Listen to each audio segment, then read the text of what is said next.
In today's video, I'm going to teach you how to access Google Calendar in Gmail. Fix today. Here, let's begin. First, go to the Gmail website and make sure you're already logged into your account. Once your inbox loads, you will see your main Gmail dashboard.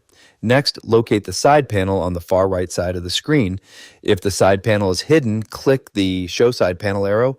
In the bottom right corner of the screen, after the side panel appears, click the calendar icon, which looks like a blue square showing the current date. This will open the Google Calendar panel directly inside Gmail. From here, you can view your daily schedule or click on any time slot to create a new event. Enter the event title and adjust the date or time as needed.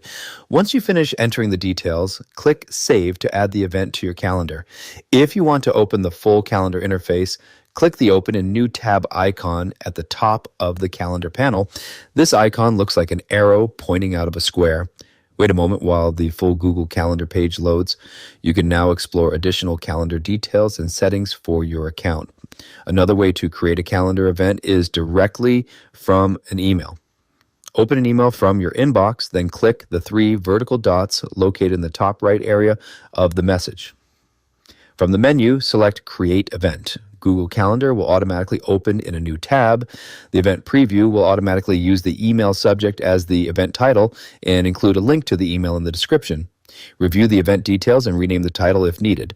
Then check the date and time and adjust them as necessary. Once everything looks correct, click Save to add the event to your Google Calendar. That's it for this tutorial. If you have any questions or suggestions, feel free to leave a comment down below. If you'd like to see more videos like this, the subscribe button is free and helps support the channel so I can keep making helpful tutorials for you. I'll see you in the next video.